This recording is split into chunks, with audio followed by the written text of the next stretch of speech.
Hey, what's going on, everybody? Welcome back to the channel. Today, we're out on Lake Chickamauga, one of the very few days I've actually got to spend on the water this off season. You know, with the baby at home, I've just enjoyed some family time. But today, I wanted to get out and do a little bit of fishing. Caught a ton of fish today. Even caught a 7-pound largemouth on the Nedmiki live scoping. That was a lot of fun.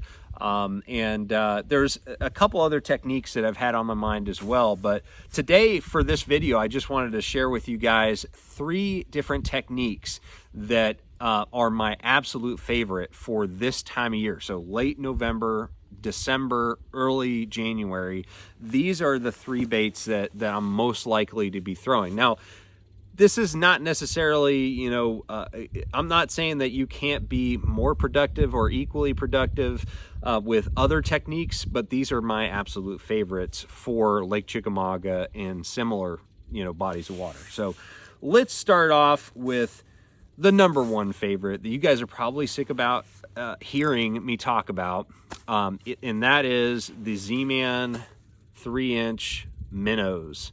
This thing right here is such a killer out here on Chickamauga. I've caught more fish on this little swim bait on Chick than any excuse me, than any other bait out there. So what I'm doing with this bait is I'm essentially fishing this fairly shallow. So this is kind of like my shallow water power fishing technique for this time of year. So anytime that I'm seeing birds kind of circling around a shallow flat or something like that, maybe you got a little bit of remaining hydrilla from the lake going down and the cold weather killing it off. If you have a little bit of grass, this is a great bait to throw around that grass. It's not going to be thick grass. It's just going to be kind of sorry looking mats of grass kind of hovering on the bottom there. But you know, even if you have just a little bit of grass on the bottom, usually there's some bass around it. But another thing that I do with this is really just cover water on the flats, you know, and if the birds are circling around, that tells me that there's bait fish, and this is going to be really productive.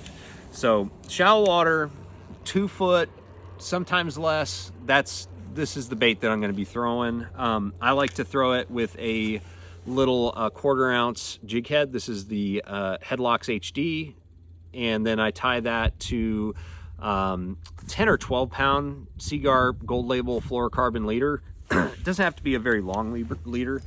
Sometimes I just do like 5 foot or something like that.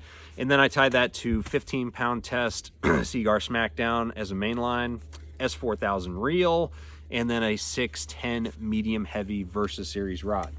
So this is my #1 bait this time of year. I just love throwing it because it allows me to catch those fish shallow, even when it's cold. The next bait and I'm gonna kind of go in succession of depth range. The next bait that I like to throw this time of year is good old jerk bait. You guys have seen me do a lot of videos on fishing a jerk bait during the colder months. This is a time of year where the fish are really, really heavily focused on those schools of threadfin shad, and a jerk bait does a really good job of imitating a dying bait fish. And so generally where I'll fish the jerk bait is really channel swing banks. So I'm trying to find those channel swing banks where you have a slightly steeper bank, maybe a little bit of rock on there. If you have current, it's even better. But that's when I like to throw the jerk bait, so I can kind of like 45-degree the bank and work it, you know, from shallow to deep. And but you know, don't limit yourself to just channel swing banks and those 45-degree banks.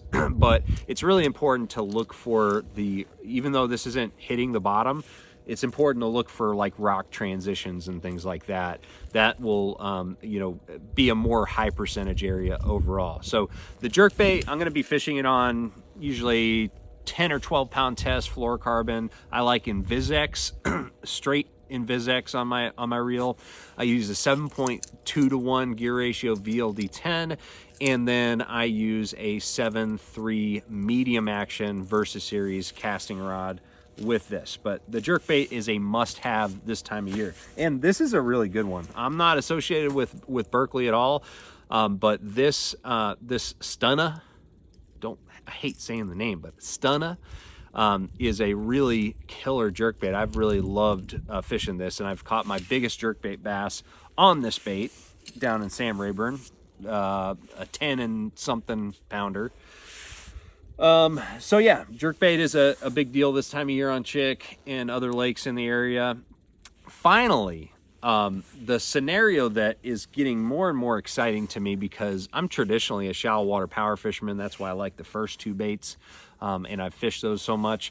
But lately, because forward-facing sonar is just so fun to go target fish with, you know, today that's what I've been doing is using forward-facing sonar, fishing these big, deeper basins, you know, where the shad are kind of congregated this time of year because they have deep water access and all that.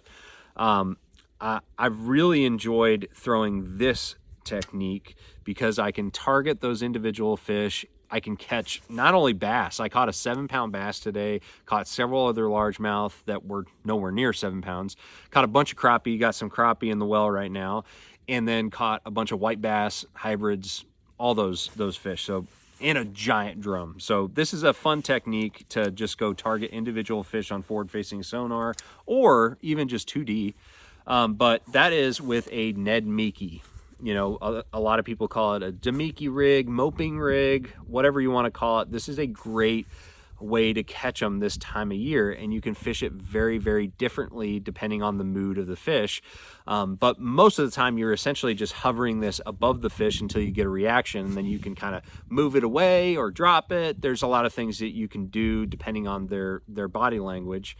But this right here is what I like to throw out here on Chick right now. This is the Z-Man jerk shads in the Gussie Glimmer Blue, and then the Finesse Eye Jig Head. This is 3/16 ounce.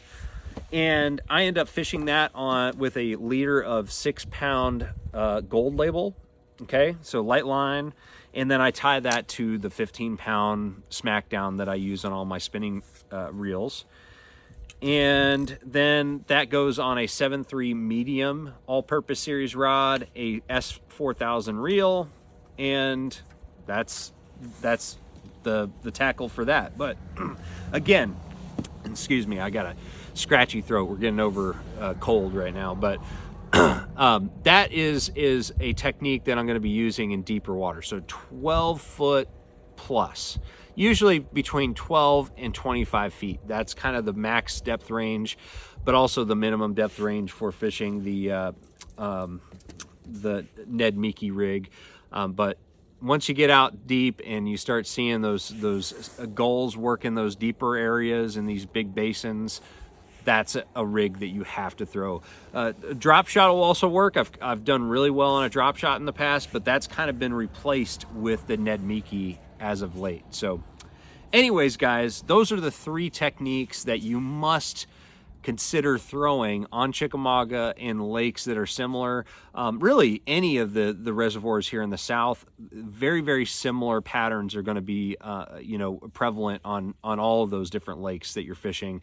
But that's definitely what I like to throw here on Chickamauga and some of the other TVA lakes up in this part of the state. So anyways, guys, thank you for watching. If you have any questions, drop a comment below. Otherwise, I'm going to be putting the affiliate links for the products that I talked about just now in the description below. So if you want to buy any of these pieces of tackle, make sure you use those links, because you get 10% off with 44 tackle, and it helps support the channel overall. So use those links if you're gonna buy. So anyways, guys, thanks for watching. Make sure you like, share, subscribe if you like the content. I'm gonna see you out on the water. Trust the process.